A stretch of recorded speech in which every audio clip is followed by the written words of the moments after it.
gentlemen, welcome back to the Stage Dive Podcast. My name is Steve, and today I am providing you information on a local band. And what I mean by information is that it is another album review. Yes, another one. The album is known as Orphans by The Agonist.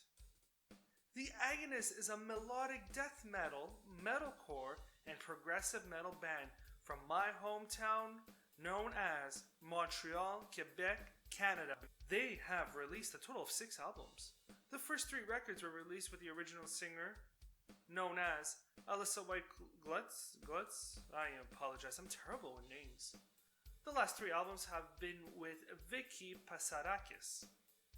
Orphans was released on September 20th, 2019 through Napalm Records and Roadstar Records. I chose to review the band's newest record because they are local and I want to represent local artists. The second reason is the fact that we have another lead female vocalist, which is still slightly rare to see. There are several bands that I listen to that have lead female vocalists. They bring a different dynamic to the band, especially in their vocal capability, and they don't get enough credit. So the personnel of this Orphans record consists of Danny Marino, lead guitar, Chris Kells, bass guitar and backing vocals, Simon or Simon McKay on drums, Pascal Paco Jobin on rhythm guitar, and Vicky Pasarakis on vocals. Album art, gonna keep this one short, consists of the Agonist logo with a black backdrop with some smoke and a little light in the background. It's very simple, but it can represent the band's musical direction into a darker theme. Tracks. How do I rate them? Each song is rated out of 1. I mark them in quarters, tally up the points, and we get a percentage. Let's begin with track 1 in Vertigo. Creepy vocal intro. Feels like a cult prayer. Say hello to the blast beats right away with a miniature solo. The verse exploded with great bass work, followed by the rest of the instruments. Love the choir in the background. Great sweep pick on the guitar. Vocals is high fries and intense. Nice interlude to slow down the chorus. It's an aggressive song with good amounts of transitions. A lot is happening. The bridge has a classic build-up followed by Vicky's growls. I'm glad she uses more growls in her vocal capability. Lyrics. In limbo. The purgatory in between success and failure, and the difficulty of managing the in-between. I got a 0.75 out of 1. Track 2. As One We Survive. Very metalcore intro, followed by this upbeat marching breakdown. Vicky transitions very well between harsh and cleans. Drumming has some good fills on this track. The chorus slows down again. Very good melodies from the guitars and bass. I like how the drummer does his own thing during the chorus. The bridge feels lighter. Guitar chops sound great. The outro is nice with an upbeat breakdown. Very good vocal performance during this section. Lyrics. Working together to diminish every wall we hit on our path. 0.75 out of 1. Track number 3. The Gift of Silence. Awesome distorted pure heavy metal intro. Very technical instrumentation from all the musicians during the verse. I really get a pure heavy metal vibe like Judas Priest, Iron Maiden style during the chorus, but it's very well performed. Back into Chaos, very mathcore. If you don't know what mathcore is, Google it, bitch. Nice pre-verse with a lighter, more bell cymbal oriented performance on the drums. The miniature bass interlude is fucking amazing. Vicky performs her growls again, and they are haunting. Lyrics. I feel like it's an emotional battle to succeed, and it's full of sweat, blood, and tears. Now the question is, did they succeed? The track got 1 out of 1. Track number 4, Blood as My Guide. Great folk metal, black metal intro with a tasteful blast beat. Vicky in the verse provides the audience with some excellent, raspy, clean vocals. It fits really well. I do enjoy the choir in the background. The solo is placed in a perfect location to lead into a pure death metal moment. Nice folk bridge that leads into an amazing breakdown while Vicky nails the vocals which were sung in Greek. It feels like a very war-influenced song. Lyrics: there is a battle to be won, and we shall fight together until victory is ours. The track got 1 out of 1.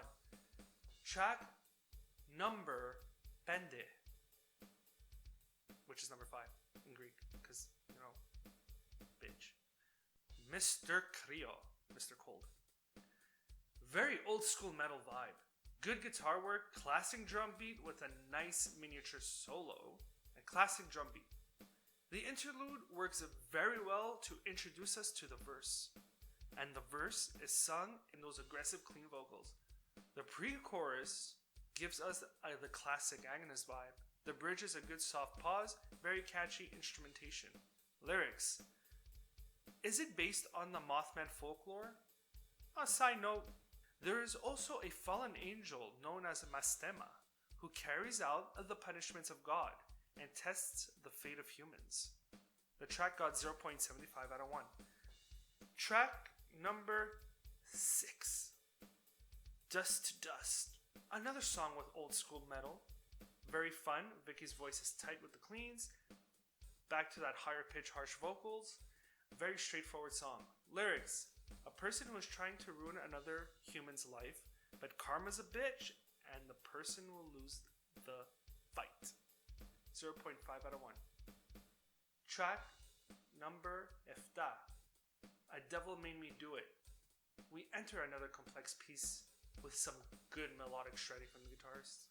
The high-pitched screams work really well. The drumming is tight with fills. The chorus contains great bass work and a great amount of drum fills. It's also very well sung. The second verse is madness, especially on all the musicians' parts. Post-verse just gets heavier. A lot is going on during the song. It's a wild ride. Lyrics: a demon haunting an individual before possession. 1 out of 1. Track number 8. The Killing Eye. Nice metalcore intro into a death metal verse with harsh and clean vocals. Insane instrumentals. The double kicks are mad. The chorus still keeps that intensity. The technical bridge is phenomenal. The solo hits you on the first note. This song also contains good interludes. Great outro, very intense. Lyrics: a person who wants to kill. 1 out of 1. Track numero Enya. Orphans. Vicky's intro is quite creepy. Very good instrumental work during the verse. Much is happening. Crazy switch into some growls and highs while keeping the intense instrumental structure. Nice melodic work from the guitars. I do enjoy the fact that the Agonist still uses bells while drumming. Bass is so tight. Vicky sung this song so well. Very tech and mathcore. Very progressive as well. The switch in song structure is massive. So amazing. There's so many pinches and complexities in this song, is just mind-blowing. Lyrics: 2 sisters who accept the fact that they will never be adopted. One sister is comforting the other with truth instead of fiction. 1 out of 1. The final track, track number 10, Burn It All Down. The song begins with massive high notes and crazy instruments, very melodic. This song constantly transitions. It allows listeners to view the skill the Agonist contains. It's so intense. Very nice bridge where the bass leads. Amazing way to end the record. Lyrics: a person who was treated like shit but kept quiet until it was the right time for vengeance. 1 out of 1. Tallied up the points. 8.75 out of 10 equals an 88%. Definitely deserved. These songs felt so short when they are not. So much is happening all the time, it's great. Throughout the album, I've been also getting a very gothic feel. Should we consider it maybe gothic core? Great miniature transitions throughout the songs. Amazing job. They worked really hard on this record. I got into the Agonist when Lullabies from the Dormant Mind was released in 2009, so I've been seeing them live since then. Since they are a local band, they do tend to tour often in Montreal. I even saw them at Heavy MTL. I think they were there about 3 times. The pits are great. The music is always spot on. They interact with the crowd really good amount. It's not overdone at all. They have decent light shows. And guess what? No severe altercations at this show. And here's a little fun fact. I found it pretty cool for a local band to do. I believe it was Eye of Providence was released. I went to go see the Agonist at Foof's. And with a purchase of a ticket, you get the CD for free, which is awesome. Like, good for them. I do have some merch from the Agonist. And actually, you know what? I'm going to plug this in right now. Check out the Stage Dive Instagram page. We're called the Stage Dive Podcast. And we post all our merch from the bands we do any podcasts on. So please check that out. Give us a like on that too. And a couple of last notes. Montreal has such a huge underground scene for heavy metal. And with all honesty, I am proud that the Agonist is getting the recognition they deserve. I'm always excited to see them perform live, and I hope that will happen sometime soon. Those are my final thoughts. My name is Steve, and thank you for listening to the Stage Dive Podcast. Don't forget to stay punk and stay metal, you bunch of yahoos.